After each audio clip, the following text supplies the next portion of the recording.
2023. Follow akun ini kalau kalian pengen mendapatkan nutrisi, motivasi bisnis setiap hari secara gratis. Oke, kali ini kita akan membicarakan sesuatu yang seru nih, yaitu adalah tentang industri atau pabrik gitu ya.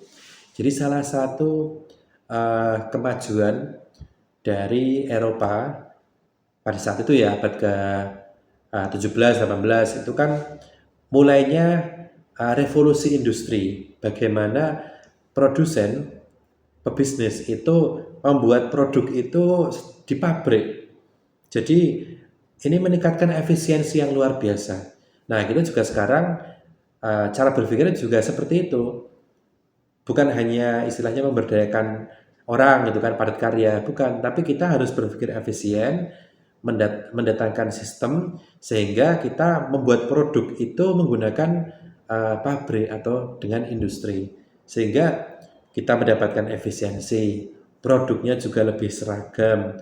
Kita kalau membuat produk baru juga karena sistem bisnisnya itu model bisnisnya jelas, maka kita bisa adaptif gitu kan. Kalau misalkan semua serba orang itu juga costnya juga akan mahal ya kan, mahal nggak efisien, nggak efisien untuk semua gitu kan, sehingga jadi tidak sustain bisnisnya. Makanya kalau kita ingin sustain, tetap kita harus mindsetnya industri, pabrik, kemudian orang-orangnya ini ya juga bukan sekedar di PHK ya. Jadi PHK itu merupakan, kalau menurut saya ya, itu merupakan kegagalan bisnis ya. Salah satu kegagalan bisnis adalah kita PHK.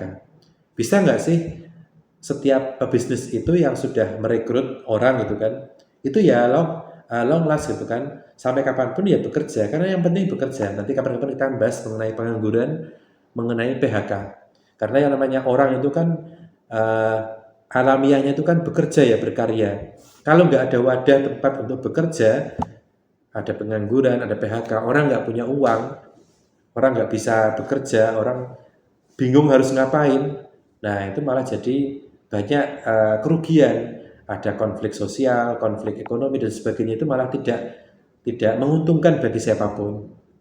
Ini kayaknya penting nih, masuk dalam karakter bisnis itu adalah tidak mem-PHK orang. Apalagi sekarang ada era AI ya, itu banyak nih perusahaan-perusahaan besar yang saya juga kurang sepakat untuk mem-PHK orang. Jangan dikira PHK itu nggak ada beban ekonomi ya, ya ada beban ekonomi, ada dampak ekonomi juga.